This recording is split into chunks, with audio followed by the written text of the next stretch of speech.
Yahweh nalela nalela nalela mingyo lelo pangusi pinzoli nanga. Toi qui fais de bonnes choses en son temps. Yes. Lelo pangusi pinzoli nanga. Voilà, nous vous saluons, troupeau du Seigneur. Nous sommes dans notre troisième partie de l'émission Son de vie sur le thème les dons du Saint-Esprit ou bien les dons spirituels.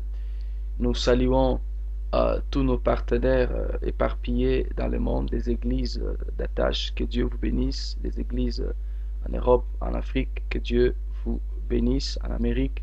Nous voulons prier le Seigneur. Seigneur, bénis ces minutes, ces instants.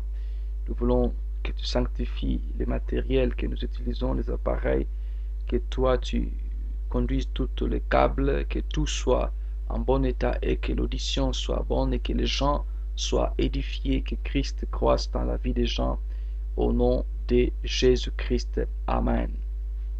Donc nous parlions sur le don du Saint-Esprit selon 1 Corinthiens chapitre 12. Nous avons expliqué que les 9 dons sont catégorisés ou bien peuvent être catégorisés en 3 groupes. Le premier groupe, c'est les dons de communication. Nous avons donné 3 dons de communication. Suivez nos messages.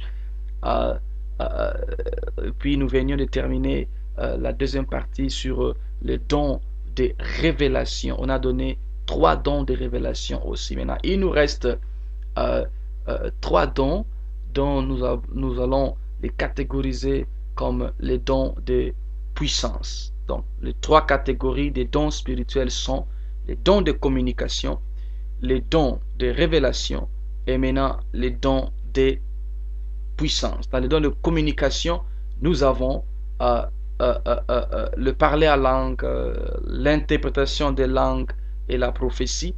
Et les dons de révélation, il y a 3. On a les dons de connaissance, les dons de sagesse et les dons de discernement des esprits. Maintenant, nous voulons parler sur les dons de puissance. Les dons de puissance, il y en a aussi 3. Il y a la guérison, il y a le miracle et il y a les dons de foi. Alors, la guérison, ça paraît comme un don commode, un don souvent très actif que les gens utilisent, que les gens croient. Hein? Donc, nous voyons dans Actes chapitre, Marc 16, le verset 16, nous voulons lire de la part du Seigneur afin que nous décortiquions ensemble sur les dons de puissance. Gloire soit rendue à Dieu. Marc 16, verset 16, je lis au nom du Seigneur. Alléluia. Je commence au verset 15. Puis il leur dit, allez partout le monde et prêchez la bonne nouvelle à toute la création. Celui qui croira et qui sera baptisé sera sauvé, mais celui qui ne croira pas sera condamné. Voici les miracles, 17. Voici les miracles qui accompagneront ceux qui auront cru. En mon nom, ils chasseront les démons, ils parleront de nouvelles langues, ils saisiront des dons des serpents, s'ils boivent quelques breuvages mortels, ils leur feront point de mal. Ils imposeront les mains aux malades et les malades seront guéris. Nous voulons parler sur le don de puissance. Et un des dons de puissance, c'est les dons de guérison. Pourquoi nous disons dons de puissance? Parce que ce sont des dons très efficaces dans la mission, très efficaces pour convaincre surtout les non-convertis. Et ce sont des dons efficaces pour manifester la présence de Dieu dans une communauté, dans une région. C'est un don. Ce sont des dons qui révèlent le surnaturel, pourquoi pas parmi nous. La Bible dit vous imposerez les mains aux malades et les malades seront guéris. Bien entendu, là où il est écrit que vous tiendrez des serpents ou que vous, même si vous mangez des breuvages mortels, cela ne vous fera rien, et que vous saisirez les serpents, ce texte est souvent mal compris. J'ai suivi quelque part, il y avait un commentaire, il y avait des pasteurs en Amérique dans leur culte, ils prennent des serpents, et ils les saisissent et puis ils se focalisent sur ce texte disant, il est écrit, vous pouvez tenir les serpents. Non, le contexte dont Jésus a parlé, ce n'est pas que tu ailles forcément vers un serpent et que tu saisisses. Non, non, il a parlé que quand tu es converti, il ne peut rien t'arriver. Cela ne dit pas que toi tu sois actif, non, mais que tu es subissant l'action au cas où un malheur t'arriverait par un serpent.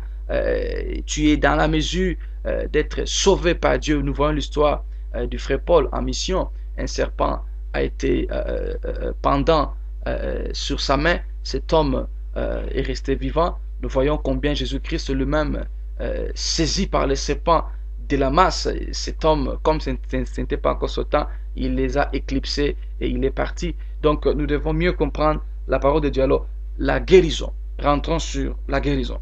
Vous imposerez les mains aux malades et les malades seront guéris. Les dons de guérison dans l'Église, c'est un don qui doit être rétabli.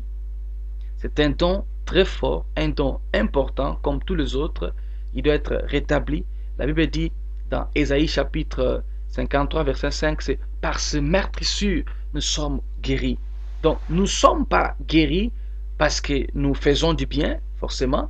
Nous sommes guéris parce que Dieu a fait un programme appelé guérison pour nous guérir. Lui-même, il a porté le malheur, il a porté le péché pour que nous puissions bénéficier du gain de l'œuvre de la croix. Tout don de guérison qui n'a pas la base, la croix, est suspect. Tout miracle qui n'est pas basé sur la croix, il est suspect. Le diable guérit aussi. Le diable aussi fait des miracles. Maintenant, quelle différence pouvons-nous voir entre un don venant de Dieu et un don venant de l'Antichrist? Parce que ce qui n'est pas de Christ, il est de l'Antichrist. Comment pouvons-nous différencier les deux sources? Un don qui ne vient pas de Dieu n'honore pas Dieu, ça honore un homme. C'est pourquoi vous allez voir des affiches où le nom de Jésus est petit et le nom d'un homme, il est grandement écrit. Quelqu'un qui fait des avances, venez, vous allez voir ceci, vous allez voir ceci, vous allez vivre les miracles. Si cela vient de Dieu, gloire à Dieu, mais ça donne tendance au faux, parce que comment vous pourrez déjà prédire ce que Dieu va faire? Dieu est souverain, il peut ne pas forcément délivrer les jours où vous dites qu'il va délivrer, ou bien il est souverain, il peut faire autre chose. Ce genre de prédication, venez, vous allez voir, venez, vous verrez. C'est la même manière que cette femme qui prêchait aux côtés de Paul. Nous sommes dans Acte 16. Elle dit, ces gens ici sont des hommes de Dieu. Venez, accompagnez-les, tout ça, croyez en eux. Ce sont des gens de prédication, ce sont des prédications en l'air, ce sont des prédications qui survolent. Ce ne sont pas des prédications qui assoient les gens. Tu seras sauvé, crois, tu seras sauvé. Viens, tu auras les mariages. Viens, tu auras les voyages. Maintenant, si quelqu'un est déjà dans un voyage, donc maintenant, l'évangile de voyage n'a plus d'effet. Non. L'Église doit être assise sur les Écritures.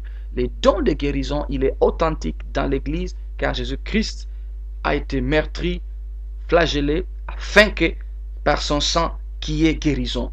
Et nous voulons aussi dire, Dieu a doté de certains frères des dons de guérison très puissants, très forts, et ce sont des choses à utiliser. Bien entendu, chaque chrétien peut avoir la possession du don de guérison. Bien sûr, dans l'imposition de main, il y a aussi une doctrine. Est-ce qu'il faut imposer les mains? Est-ce qu'il faut déclarer? L'office des prophètes, l'office de guérison existe aussi. Donc tu peux ne pas forcément imposer les mains, tu peux déclarer et la chose peut s'accomplir. Il y a aussi les dons des miracles comme dons de puissance. Les miracles, il est important parce que Paul explique, il dit, nous ne prêchons pas selon la connaissance ou bien par l'excès des mots, mais nous démontrons la puissance. Il faut qu'il y ait démonstration de la puissance. Et dans la puissance, c'est pourquoi nous disons, les dons ici, ce sont des dons de puissance, guérison, miracle, et puis les dons de foi. Ce sont des dons de confrontation. Ce sont des dons d'exposition. Nous voyons Élie a posé cet acte-là au mont Carmel. Il a fait venir les gens. Il a dit que Dieu va agir et que le Dieu qui agirait serait pris comme le vrai Dieu. Et il a fait descendre le feu d'en haut. Ça, c'est un miracle. Mais voyez-vous, un miracle, pourquoi il est posé? Ça n'a pas honoré Élie. C'était un miracle qui a honoré Dieu. C'est un miracle qui a rétabli Dieu dans le peuple. Normalement, quand il se passe un miracle, l'homme diminue, Dieu augmente. Mais quand il se passe des miracles où l'homme est vénéré, c'est compliqué. Ça prouve les origines de ces actions-là. Je crois avoir dit dans des émissions précédentes, le prophétisme n'est pas que l'Église qui l'utilise, mais le vrai prophétisme vient de Dieu. Mais malheureusement, il y a aussi le prophétisme dans le camp du diable. C'est pourquoi plusieurs sont séduits par des miracles, par des prodiges. Tout ça, c'est bien. Mais tout miracle, je le répète, tout miracle, toute guérison qui n'a pas Christ comme centre, c'est compliqué. Et c'est à éviter, c'est à réfuter, parce que le diable fait aussi des miracles. Hein? Il fait des miracles, mais il n'est pas en Dieu. Et Paul explique aussi dans 2 Corinthiens 11, il dit, ce n'est pas un hasard, parce que lui-même, le diable, s'est fait passer pour l'ange de lumière. C'est pourquoi il y a aussi des faux miracles venant des faux frères, des gens qui sont appelés par l'antichrist. Et ils posent des actes comme ça pour séduire.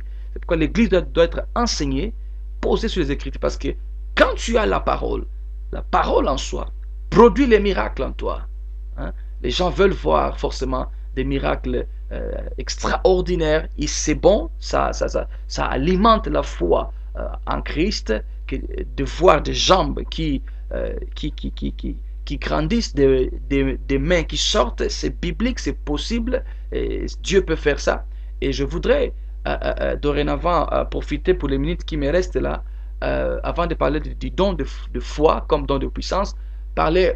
L'actualité est que nous voyons dans d'autres contrées différentes où il y a certaines guérisons ou bien miracles où les gens font sortir des animaux, des insectes dans le corps. Pour ne pas trop entrer par là, je dirais en un mot seulement qu'il faut faire attention. Ça, ce sont des spectacles. C'est pour attirer de l'admiration à l'homme. Non. Aucune fois on a vu un démon qui a été incarné. S'il y a une maladie qui est posée par un démon, si vous le chassez, ces démons, il n'est pas obligé que ces démons-là se transforment en insectes. Hein? Alors, il faut faire attention. Si le démon est responsable d'une maladie, s'il est chassé, il part. Il a pris corps dans le corps là. Et s'il est chassé, il ne doit plus prendre corps. Non. Si le démon est chassé, il ne doit plus prendre corps, il part. Donc, ce n'est même pas utile de discuter sur les manifestations des esprits, sur l'actualité où il y a des insectes qu'on prenne dans les corps des gens. Il faut éviter ça, il faut réfuter ça, il faut éloigner ces genres de doctrines dans l'Église au nom de Jésus. Alors nous voulons parler sur le troisième don de puissance, c'est les dons de foi. Les dons de foi, c'est différent du don, c'est différent de la foi générale de Jean 3,16. Quand tu crois, tu seras sauvé. Jean 3,16 qui dit, car Dieu a tant aimé le monde qu'il a donné son Fils unique, afin que quiconque croit en lui ne périsse point, mais qu'il ait la vie éternelle. Cette foi en Christ, c'est une foi générale, c'est une grande porte d'entrée dans le royaume selon Jean 3, 8 et le suivant, quand Christ parlait à Nicodème. Mais la foi dont nous voulons parler ici, selon 1 Corinthiens 12, dans les rangs des dons de l'esprit, ces dons de foi, c'est un don qui, dans des circonstances difficiles, Dieu pose sa foi dans le cœur de l'homme afin de manifester le royaume. Élie avait ce genre de foi au mont Carmel. Il avait la foi qu'un miracle va arriver. Il avait la foi que Dieu va agir. Donc cette foi est un don, bien un élément générateur du miracle et de la guérison. C'est un élément générateur du surnaturel. C'est un élément qui provoque Dieu d'être visible. C'est un don qui pousse à ce que Dieu pose un acte. C'est le don qu'avait Marie dans Jean 2, quand Marie a dit aux gens, fait, c'est qu'il va vous dire. Hein? Donc Marie avait ce don-là de foi et il savait, puisque cet homme ici, quelque chose va arriver. Puisque cet homme est là, quelque chose va arriver. Gloire à Dieu. Et nous savons que Jésus-Christ a transformé l'eau en vin. Et également, ce dont on en a besoin, comme Élisée qui était, comme Ézéchiel qui était dans sa vision, dans les ossements déchaissés. Que Dieu vous bénisse. Yahweh nalela nalela nalela mingyo lelo pangusi pinzoli nanga. Toi qui fais de bonnes choses en son temps. Lelo pangusi pinzoli nanga.